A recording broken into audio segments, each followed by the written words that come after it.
Welcome to TradeTheNBI.com. This is John. This report is for the 17th, and well, we saw a nice little midday. We weren't expecting a whole lot. In fact, I mentioned that post-Fed days, usually you get an opposite trade, which is kind of what we had. It didn't really finish that much lower, but it did ease off some of the overbought.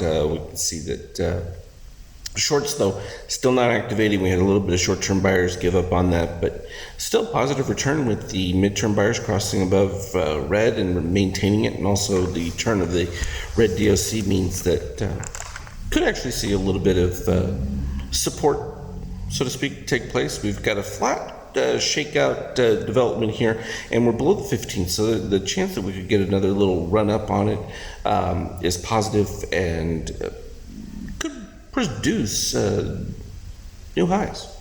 We're exactly at that 2376 that I was looking for.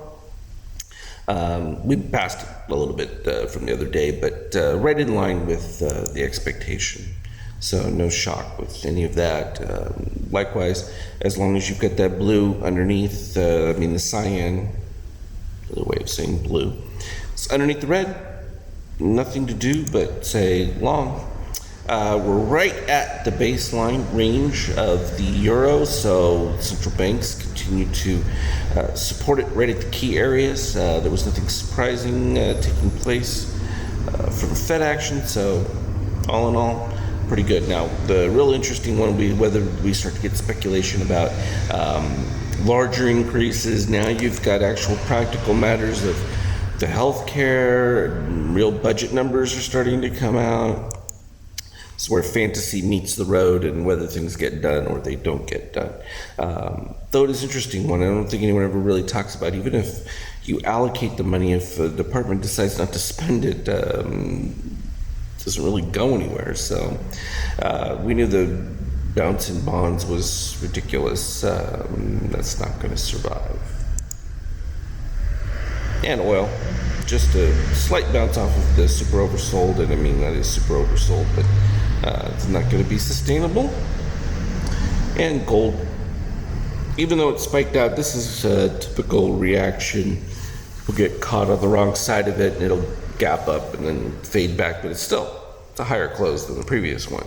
Don't get me wrong, we were looking for gold to rebound significantly, and it's going to continue to do so. And from a 5K standpoint, it was interesting. We started a nice little pop pre-market, got a little overbought, and then we also needed to revisit the dip below the red line, which was right down in this range from the previous day. And as I pointed out, typically post-Fed day, you tend to get opposite reaction to what the initial move was. So I said, don't be afraid of shorts. We ended up with a nice DOC spread right back at the beginning of it. Then orange started to rise. It wasn't horrible or anything like that, but we started to break down from the shakeout standpoint, turned red, and floated across pretty flat for the most part, and then eventually you got the crossover that really gave that was the short algo moving above the long algo, but we'd already seen that the signal was in place. And there were several other indications when we had the steel dip below, right as it broke down right in here. There were opportunities to get in plenty of other couple little places. Are we rebuilding at this particular point? No, not yet. We did have a nice little buy with the orange dip down right about here. We posted that one on there, but that was our turnaround point, and we just got above the long algo and created a nice little spike. But again, in the oversold, we dipped down here. We might need to see a full retrace to that before making any new leg up. So we've got some mixed signals. I think we're still going to be looking for burst moves, and that's going to add a little bit to the volatility as we begin to prepare for end of month trade.